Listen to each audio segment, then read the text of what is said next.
Your Steve Jones Show podcast will start shortly. The Steve Jones Show podcast is sponsored by Brewers Outlet, your beverage supermarket on Reagan Street in Sunbury.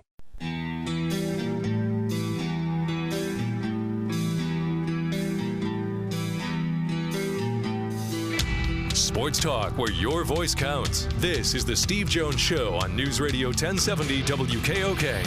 Now, from the Sunbury Motors Studio, here's Steve Jones. Today's show brought to you by Brewers Outlet, Reagan Street in Sunbury, the beverage supermarket. Imports, domestics, microbrews, best selection of beer anywhere. Wine coolers, water, soft drink, snacks. They roast their peanuts fresh and hot every day. And the pickle bar, led by the barrels and the dills, indeed second to none. All at Brewers Outlet, Reagan Street in Sunbury, the beverage supermarket. And we're in the Sunbury Motors Studio, Sunbury Motors, 4th Street in Sunbury. Sunbury Motors Kia, routes 11 and 15 in Hummel's Wharf, and online at sunburymotors.com. There's only one highlight that should be played on this particular day, and it belongs to the voice of Vin Scully. Aaron waiting, the outfield deep and straight away. Fastball is a high drive into deep left center field. Buckner goes back to the fence. It is gone.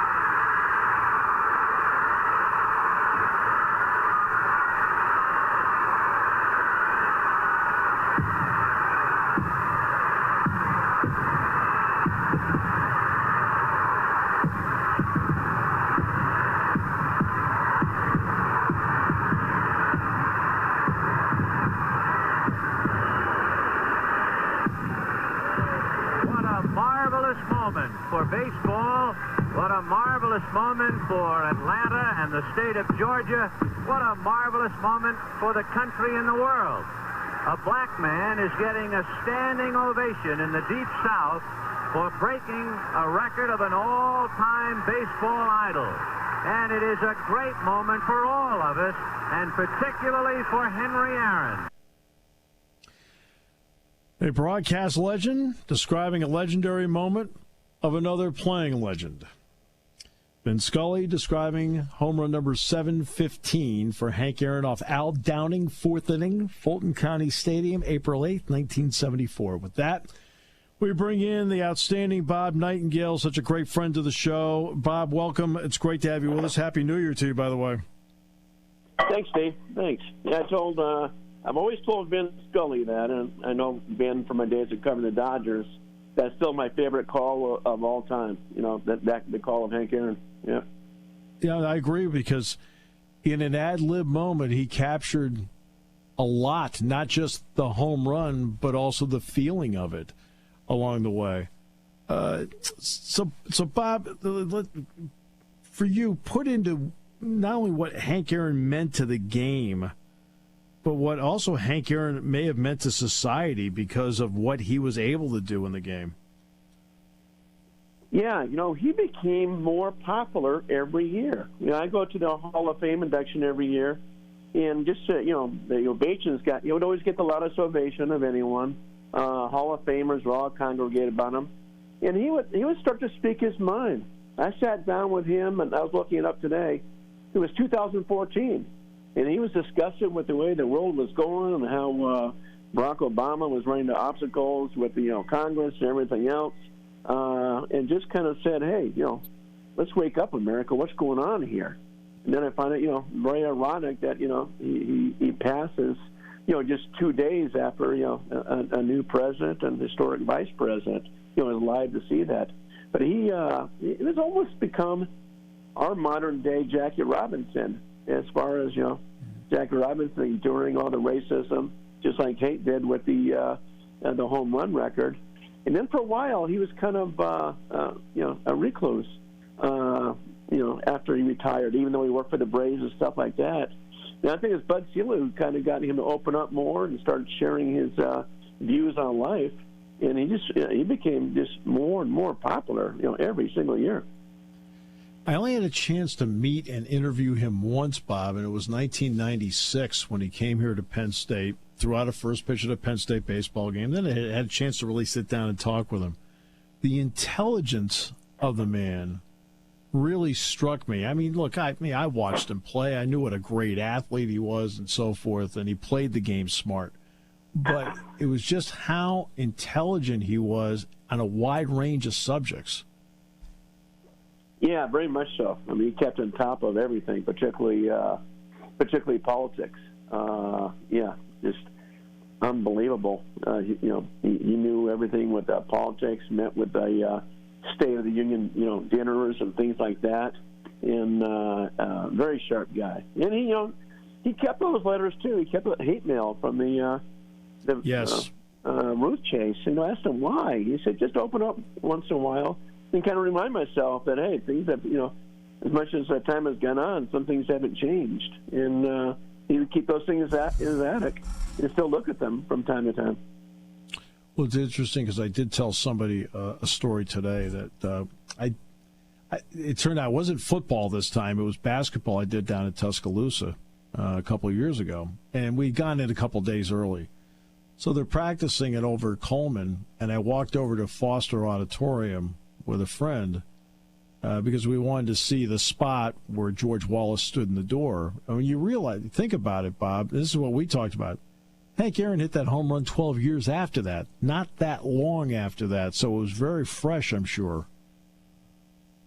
Yeah, absolutely. I mean, the things he endured, and even when he talked about politics, up until recently, he would still get hate mail, and the Atlanta Braves would get calls, hey, tell Hank to be quiet about things. So yeah, it is amazing. Like you said, it's not that long ago, and I do find it very ironic that he passed away 2 days later after a presidential election, the first woman vice president, woman of color. So let's get into Hank Aaron, the player. I believe he was the last Negro League player to be promoted to the majors.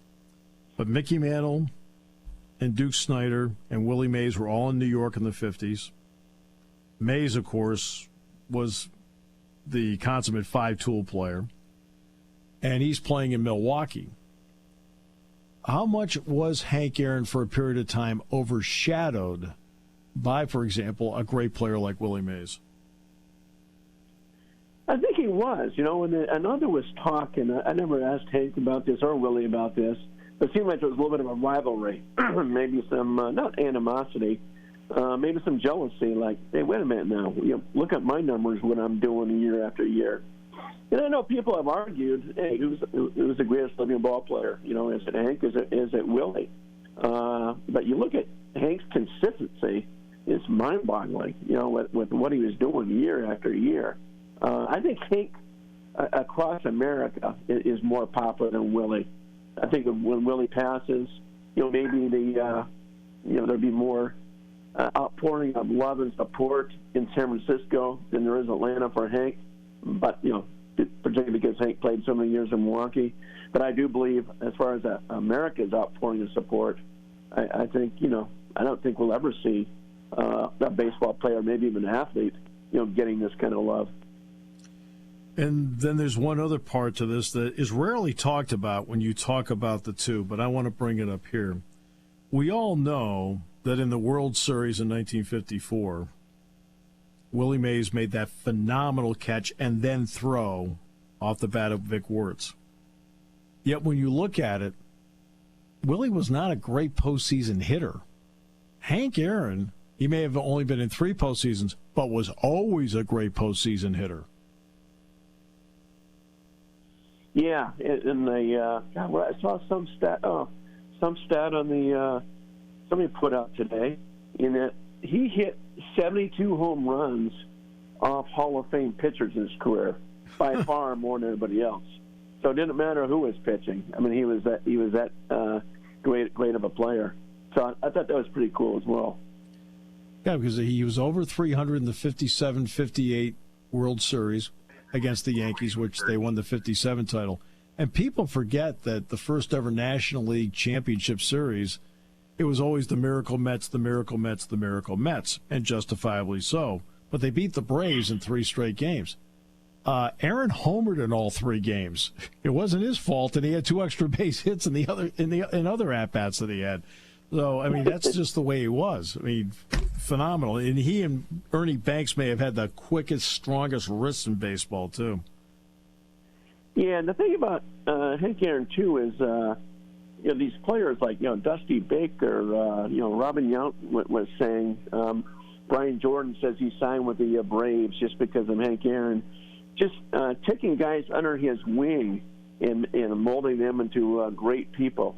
I may be wrong, but I don't remember other Hall of Famers or Willie Mays, people saying that about those guys. But Hank, it's like everybody's coming out. And, Dusty Baker has said to me several times, and said again today, that no one's more influential in his life besides his father, than Hank Aaron. Yeah. What kind of defensive player was he? Because he played right field, and that was an era where Roberto Clemente was playing right field. I heard Joe Torre in an interview say, you want to know why? He said everybody brags about the arms of Roberto Clemente and a couple of other guys. Says because Hank always hit the cutoff, man.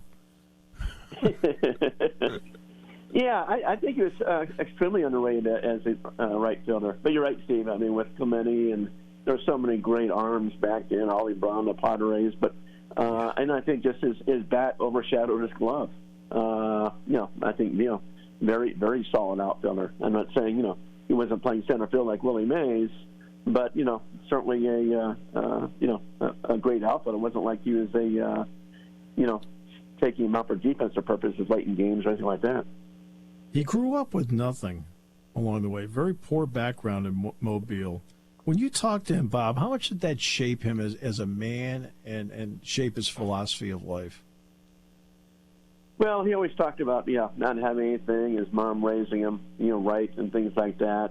I think he, went to the Negro Leagues just to make some money for the family. So, yeah, I mean, he says he would never take anything back. He was glad when he grew up when he did, and says he learned a lot from Jackie Robinson, the way he carried himself off the field. And he said he wanted to have that kind of legacy as Robinson. And sure enough, he has. He really has. Now let's get to the fun part. A lot of people don't realize that Hank Aaron would get tickets and would sit in the dog pound in Cleveland because he was a Cleveland Browns fan. He would sit there with everybody else cheering. I think a lot of that had to do probably because of Jim Brown early on, but still, I've always found that to be one of the most amazing facts about Hank Aaron. Yeah, I just saw something on TV where Kareem Abdul-Jabbar was going to the Atlanta airport, and someone yelled his name, so he turned around. It was Hank Aaron. He didn't recognize him. But, yeah, so Hank was a lover of all sports. He really was. He enjoyed the sporting world. Yeah, no, it's great. And I always thought that was great. He says, no, I go and sit in the dog pound. Thinking, you're Hank Aaron. Right. You should be in a suite. Yeah, guys like Bud Selig, was commissioner, but he was the owner of the Brewers. I mean, they became very close. And he tells he was just telling the story today where just a couple of years ago in D.C., it must have been at the All-Star game, where they're walking along the street, and Hank Aaron said to him, "Hey, whoever thought a kid from Alabama, a black kid from Alabama, would break, the all-time home run record, and then a Jewish kid from Milwaukee would become commissioner of baseball." Bud loves telling that story. That's great. Hey, very quickly, everything's really odd right now, obviously, with COVID. I mean, I know I have to balance a Penn State basketball schedule the way it's going right now. So what does it look like for Major League Baseball right now? Any word about how they want to handle spring training? Any word about how they may want to handle minor leagues? Anything you know right now? Well, I know right now, everything's all system go. So the Major League camp will open up February 17th with AAA players. I believe some AA. The rest will have to sit home until April 1st when the season starts. Then they can go use the spring training facilities. So their season will start late, about a month late. And we'll see what happens, Steve. I mean, they're watching, keeping a close eye on the NBA. They're seeing these postponements. That they're scheduling 7-inning double hitters again next year because they know they're going to have some COVID outbreaks again. And we'll see what happens in spring. It's one thing to follow all these regulations and protocols for a 60-game season. It's quite another to be, going to Scottsdale, Arizona, and, cool places like Tampa and Miami area in Florida, and these guys just go back to their hotel rooms and condos without going out to dinner or go out to bars. We'll see what happens. I mean, right now in Arizona, this is where I live, 1 of every 9 people in the state have COVID right now. This stuff's not going away. No, it's not. And very quickly, you mentioned the 7-inning doubleheaders. Any word on rules? Will they keep DH this year, things like that? Any change in rules? The runner on second base, extra inning rule, that's going to come back again. And they're still negotiating the DH in the postseason, expanded postseason. I think the DH is coming. I don't think there's any way they want the pitchers who haven't picked up a bat in a year to start running the bases and hitting, things like that. Too big a chance for injuries. So they haven't announced it yet. I'd be shocked if the DH isn't here in the National League in the state forever. Please stay safe out there, Bob. Please stay safe, okay? I appreciate you very much. Thank you so much for your time. Sure, my pleasure. Thank you, Steve. Be safe as well. Bob Nightengale, USA Today. I was going to bring up the Yankees, but again, I'm getting some reports about, I know there's, doctor-patient confidentiality, but your blood pressure is an issue, according to this email I got. No, I'm fine with the Yankees right now. Well, you're not fine with your football team. I mean, they can't do anything right. Well, yes. See, the first step to recovery is admitting it. All right, we'll come back with more in a moment. I'm well aware. Here on News Radio 1070 WKOK, brought to you by our great friends at Brewers Outlet. Party time, game time, or just fun time. Doesn't matter what time it is, because it's Brewers Outlet time. The beverage supermarket has the area's largest beer selection. Imports, microbrews, ciders, and domestics. Pick from over 100 ice-cold 12-packs and dozens of 24-ounce singles. Soda, snacks, hot sauces, fresh roasted peanuts. Make it one-stop party shopping, and don't forget the pickle bar. So whatever you're celebrating or just doing it up, Brewers Outlet, Reagan Street, Sunbury wants to see you. And thank you for your years of patronage.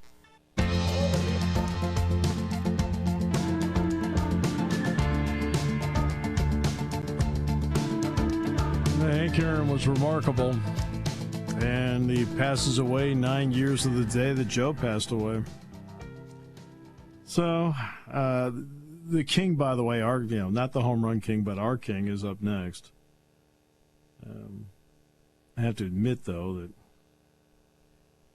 unfortunately, somebody has objected to us calling him the king. And who would that be? The person inside the building who thinks he's the king.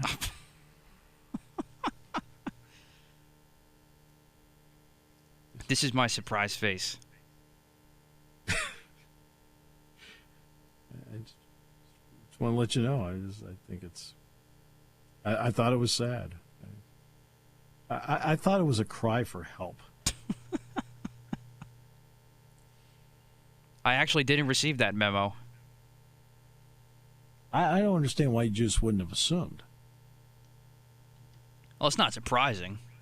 I'm the king of this castle. Oh, boy. Wow. Okay, basketball changes. Penn State won last night. They led by 18 at one point. They then... Rutgers got it down to 4, but Rutgers never had the ball with a chance to tie. In fact, Penn State kept playing really well offensively. Now, they had a couple of defensive breakdowns, but then Rutgers, to their credit, just hit some really, that were actually well defended, really tough shots, and Penn State just kept playing. They turned it over 15 times in the first 30 minutes of the game. But now you're talking about how do you close a game. Yes, Brockington missed 2 free throws, but Penn State got the rebound. But the other free throws they took in the last 4 minutes were Seth Lundy and Myron Jones. They were 5 of 6 on those. That's good closing. And here's the other part. I mentioned the turnover part. Penn State did not turn the ball over the final 9:39 of the game. In other words, no live ball turnovers to fuel a comeback by the opposition. It's good basketball right there. We said before the game it was a line-in-the-sand game that if they had any aspirations of doing anything with this season, they needed to win that game last night. They did. Now they have Northwestern tomorrow at 7. The change in the schedule is now Michigan is going to be in the Jordan Center on Wednesday, and Wisconsin will be a week from tomorrow in the Jordan Center. Then they go out to Kohler, going to play Wisconsin back-to-back. Because Nebraska's still in a pause right now. Again, as we pointed out earlier in the week, watch for creative and inventive scheduling. Nothing inventive or creative here. Go to Brewers Outlet, Reagan Street in Sunbury, the beverage supermarket, because it's a big championship weekend that doesn't include any of Matt's teams. But some local ties. Right, Veach? And Tyler Pratt with the Buffalo Bills. Stefan Wisniewski. That's right. Yeah, he's back with the Chiefs. Or as the end zone guy, forgetting the I, says the Chefs. Taking your calls at 800-795-9565. This is the Steve Jones Show on News Radio 1070 WKOK. Now from the Sunbury Motors Studio, here's Steve Jones. Today's show brought to you by Brewers Outlet, Reagan Street in Sunbury. The beverage supermarket. Imports, domestics, microbrews. Best selection of beer anywhere. Wine coolers, water, soft drinks, snacks. They roast their peanuts fresh and hot every day. And the pickle bar, led by the barrels and the dills, indeed second to none. All at Brewers Outlet, Reagan Street in Sunbury, the beverage supermarket. And we're in the Sunbury Motors studio. Sunbury Motors, 4th Street in Sunbury. Sunbury Motors Kia, routes 11 and 15 in Hummel's Wharf, and online at sunburymotors.com. With that, we bring in the King. Shamalama ding dong, man. What up? That's how we go into the weekend. I love it. That's right, baby. But sad day, Henry Aaron's passed. So 9 years to the day that Joe Paterno passed. How about that? Oh, they will meet again. Yes. Two great like men. Interviewed him once. Incredibly classy guy. Jeez. He just got his vaccine the other day. Yeah. He was on TV getting the vaccine. Yeah, he's also 86. I think maybe 5 days ago. And he did it so he could be like, a poster boy for getting the vaccine. Yeah. Shocking to see him pass, but. Well, 86. God, who just died a couple days ago? Oh, that was Ted Thompson, the Packers GM. Ted Thompson. Yep. That's 13 Hall of Famers, by the way, in baseball. Oh, yeah. Tom Seaver passed a few weeks ago. Oh, Phil Negro, Whitey Don Ford. Sutton. Oh. Yeah. Yeah, Don Sutton. That's the one I was thinking about. Yeah. That's why I'm My here. I goodness. can come up with this stuff. Yeah, you start to wonder, was there, I don't know. Yeah. Jose Canseco keeps going strong, baby. So, Yeah, he's Jose. yeah. You got to read his book. I mean, you got to read his book. That guy cracks me up. That one, Gonzalez, the tight end. What's Tony his name? Gonzalez? Say it again? Tony Gonzalez? Tony Gonzalez? Tony Gonzalez, yeah. Jose Canseco comes home from a road trip, and that guy's in bed with Jose's wife. Oh, geez. Yeah, he's a real piece of work, I tell you. I watch him on the football and all that, and I'm like, you're a dirtbag. You define it. You need to go vomit now. You put on this facade as you're such a good guy and all this. Good guys don't do that to their friends, Yeah. So, I've been through it, so I know what it's like. Anyway, bigger and better things. What a weekend for sports, huh? Oh, this is going to be fun. I think those 2 games on Sunday are going to be, I'm looking forward to it. It's tremendous. I think the right teams, very seldom do the right teams make it, And yeah. You got the 4 best quarterbacks, the 4 best teams. No question that they all deserve to be there. So it's going to be a good deal. My prediction, Brady wins, Buffalo wins, Brady beats Buffalo again.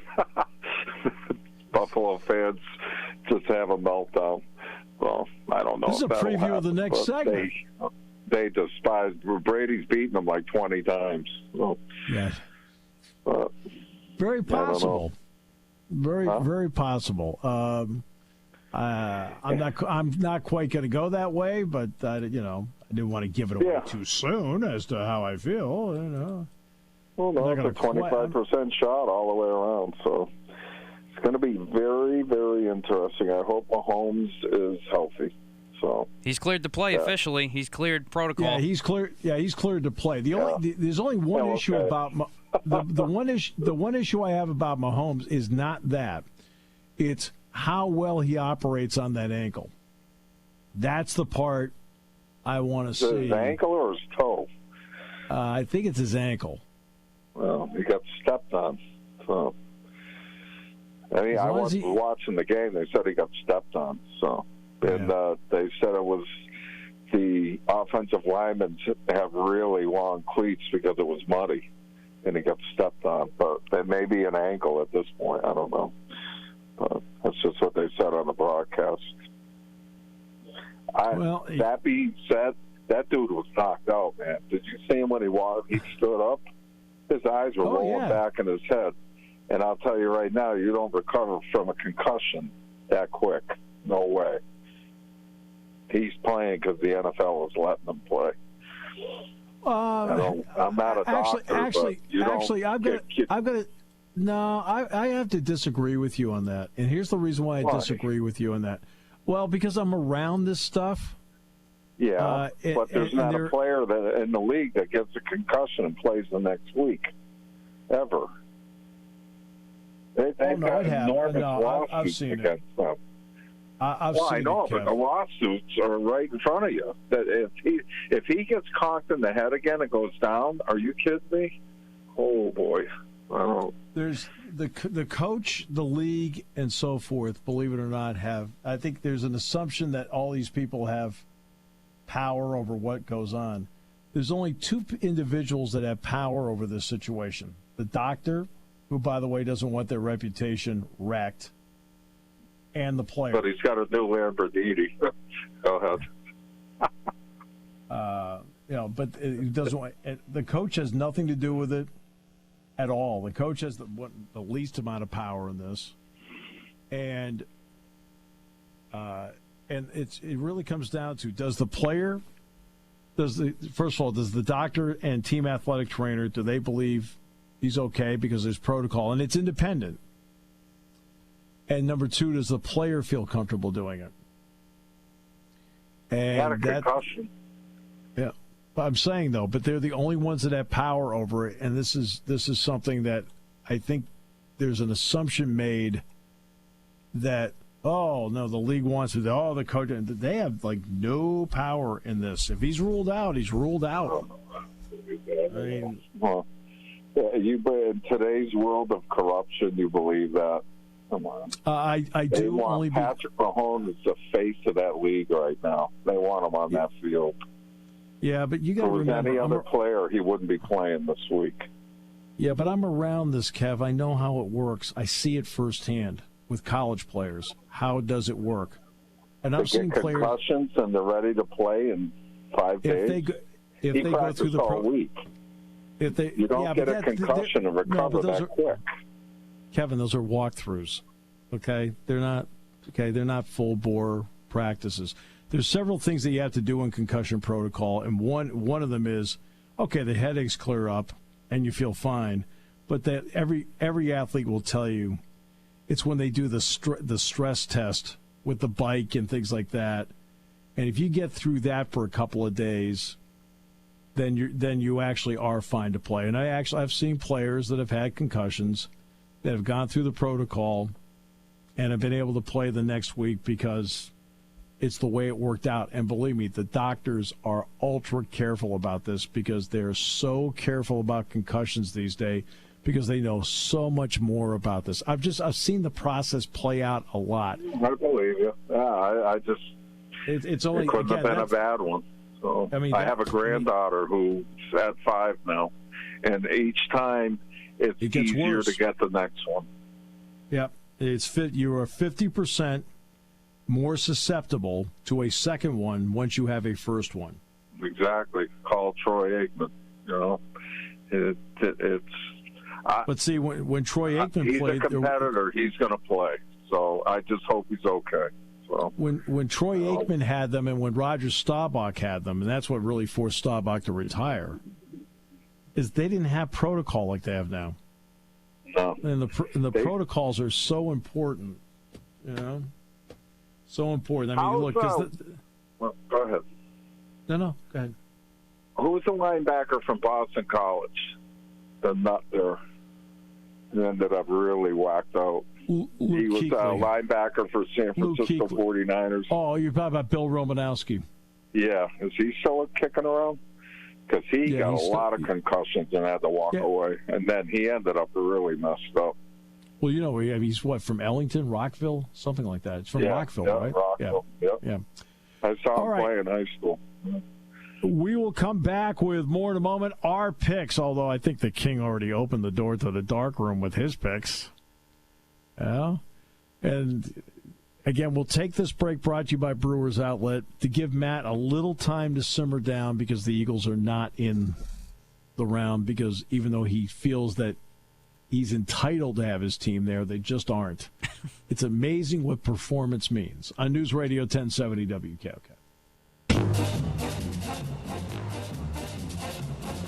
I was telling Matt, I said, I feel like I lead the league in temperature checks. Every time I turn around, I get my temperature taken. I'm starting to catch up to you. Well, what you need is blood pressure checks. I'm just worried. I love you. So I worry. This Eagle thing is just, it's been scary. It's like I'm dealing with a totally different person. All right. King, we need out not only to know the records, but how did the dog do, and is the dog participating? The dog is participating. I have his picks, and he only won 1-3 last week, so we beat him pretty good. Stupid dog. Look, the dog needed to finish last. Okay, just out of pride. I mean, as human beings, we could not lose to a dog. Yes. Although it's going to be tougher this week because with only 2 games, you never know. So we'll see. But last week, the pressure's on. That's right. But last week, Steve, you were perfect 4-0. King and I were 3-1. So that brings our grand totals to me, the lead dog, at 89-41. Steve at 83-55, and King 67-60. Yeah, over 500, baby. There you go. You are. I mean, down the stretch, I think you've been pretty hot. And remember, the dog is 1-3. College one. So. Yes, he did. And the dog is 1-3, so you're ahead of the dog. I beat the dog. Baby steps. So. But it's a pit bull, and we'll tell him he won. It is actually a pit bull mix. Good boy. Just so you know, you went 1-3, but we think the one you picked was great. Yeah. Here's a bone. Good boy. Great dog. Good doggy. I'll tell Laura that. All right, NFC Championship game. Here we go. Tampa Bay, Tom Brady trying to get to his 10th Super Bowl against Aaron Rodgers trying to get to his 2nd Super Bowl ever. King, you kind of give it a little away earlier, but we'll have you make your pick official. Well, I got to go with TB12. It's a toss-up game and all that, but I've got to admit that anybody who would date and call their girlfriend Danica Patrick and then get broken up with cannot win. So I'm going with the guy who got the supermodel against the guy who lost the supermodel. You're getting as bad as it gets. First we go with the mascot, who can beat who, and now we're going with who they date. Yep. Killing me. Supermodel wins. Oh, come on. How could you date Danica Patrick and she breaks up with you? I think he's done pretty well without her. Huh? I think he's done pretty well without her. Oh, I don't know who he's with. I'm only kidding. I could care less who he dates. So. Anyway, Steve, who do you got?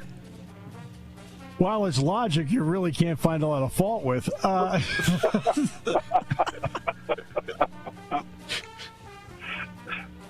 Okay, if I'm Green Bay, this is the one part that I would worry about. And believe it or not, it's the officiating part of it. The default call in the NFL these days is what? Let's see how good the two of you are. What is the default call now in the NFL? Oh, roughing the passer. No. King? Pass interference. Close, but no. The default call in the NFL has now become, and this is one of the reasons why scoring is as high as it is now, because this call keeps drives alive. Defensive holding.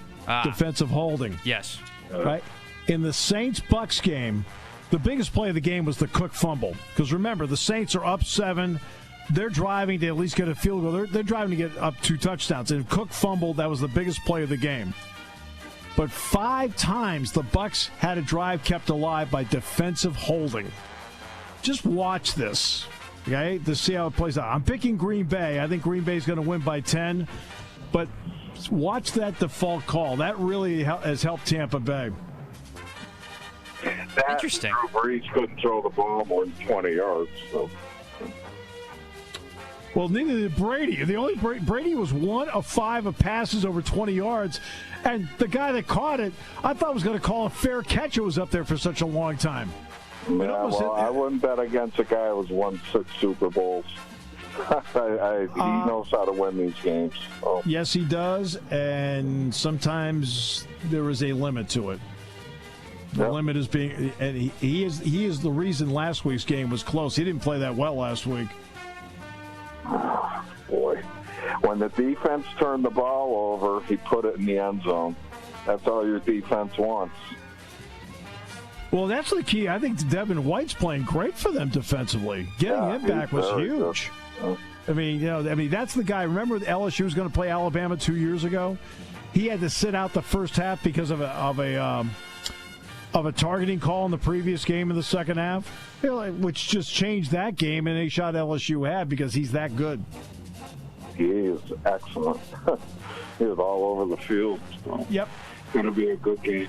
Now, who you got? Well, here it is. Reality check for Tom Brady. I think it's a close game still because I like the way Tampa Bay's been playing D lately, but the way Green Bay has controlled games lately down the stretch here, especially when they beat the Rams last week, there's no way you can stop that. So I'm taking Green Bay. I'm taking Green Bay and make Rich Garcella a happy man. There you go. Who'd the dog take? Oh, the dog took Green Bay.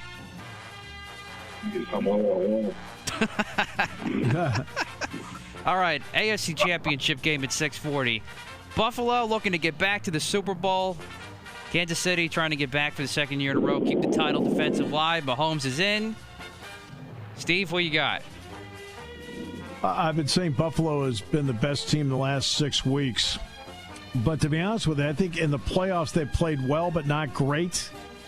I can say the same for Kansas City.